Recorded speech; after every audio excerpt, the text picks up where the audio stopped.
மீன் சாப்பிடுவது உடலுக்கு ரொம்ப நல்லது. இதில் புரோட்டீன், வைட்டமின்கள், தாதுக்களின் ஏகப்பட்ட சத்துக்கள் இருக்கு. ஆனா கடல் மீன், ஆத்து மீன் இதில எதை சாப்பிட்டா உடம்புக்கு அதிக நன்மை கிடைக்கும் என்பதை இந்த வீடியோவில் பார்க்கலாம். அசைவ உணவு உண்பவர்களுக்கு மீன் மிகவும் பிடித்தமான உணவுகளில் ஒன்றாகும். அதன் அருமையான சுவைக்கு கூடுதலாக உடலுக்கு தேவையான வைட்டமின், புரதங்கள், தாதுக்கள் மற்றும் ஆரோக்கியமான கொழுப்பு அமிலங்கள் இதில் நிறைந்துள்ளன. இருப்பினும் மீன் வாங்கும்போது நம்மில் பலருக்கு ஒரு சந்தேகம் எழுகிறது. கடல் மீன் சிறந்ததா அல்லது ஆற்று மீன் சிறந்ததா? இவ்விரண்டில் எது உடல் நலத்திற்கு சிறந்தது என வல்லுநர்கள் என்ன சொல்கிறார்கள் என்பது இதை ஆராய்வோம். மீன்களில் உள்ள ஊட்டச்சத்துக்களின் அளவு, மீனின் வகை, அது வளர்க்கப்படும் சூழல் மற்றும் அதற்கு அளிக்கப்படும் உணவு ஆகியவற்றை பொறுத்து மாறுபடும். கடல் மீன்களுக்கு ஆற்று மீன்களுக்கும் என்ன வேறுபாடு? இப்போது இவ்விரண்டில் எது அதிக ஊட்டச்சத்துக்களை வழங்குகிறது என்று பார்ப்போம். கடல் மீன்கள் உணவு பிரியர்களுக்கு மட்டுமல்ல, இதய ஆரோக்கியத்தில் அக்கறை கொண்டவர்களுக்கும் சிறந்த தேர்வாகும். அவை இதய ஆரோக்கியத்தை பேண உதவுகின்றனர்.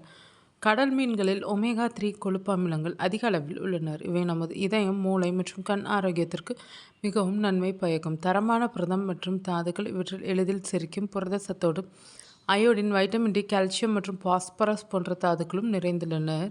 சுறாக்கள் மற்றும் வால்மீன்கள் போன்ற பெரிய கடல் மீன்கள் நீண்ட காலம் வாழ்கின்றனர். எனவே அவற்றின் உடலில் பாதரசம் சேரக்கூடும். அத்தகைய மீன்களை உண்பது அவற்றில் உள்ள பாதரசத்தின் காரணமாக நரம்பு மண்டலத்தை பாதிக்கக்கூடும்.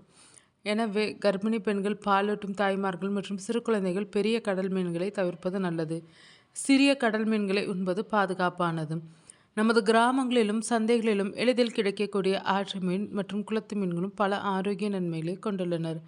ஆற்று மீன்களில் உயர்தர புரதம் நிறைந்துள்ளது. இது தசைகளை உருவாக்குவதற்கும் செல்களை சரி செய்வதற்கும் அவசியமானது. கடல் மீன்களுடன் ஒப்பிடும்போது ஆற்று மீன்களில் பாதரசத்தின் அபாயம் மிக குறைவு. எனவே கர்ப்பிணி பெண்கள் மற்றும் சிறு குழந்தைகள் உட்பட அனைவரும் அச்சமின்றி அவற்றை உண்ணலாம்.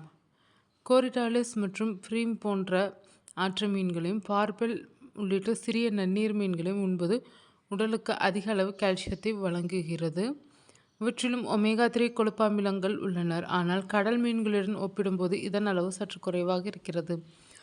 மீன் எவ்வளவு சுவையாக இருந்தாலும் அதில் அதிக உப்பு சேர்த்து எண்ணெயில் பொரித்தால் அதில் உள்ள ஊட்டச்சத்துக்கள் அனைத்தும் அழிந்துவிடும்.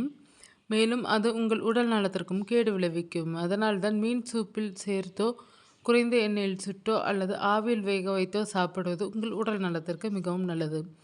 ஒமேகா 3 விரும்புவோர் கடல் மீன்களையும், பாதரசத்தை பற்றிய பயமின்றி பாதுகாப்பான புரதத்தை விரும்புவோர் ஆற்று மீன்களையும் தேர்ந்தெடுக்கலாம். இவ்விரண்டையும் கருத்தில் கொண்டு அவற்றை உங்கள் உணவில் மாற்றி மாற்றி சேர்த்துக்கொள்வதே சிறந்த வழியாகும்.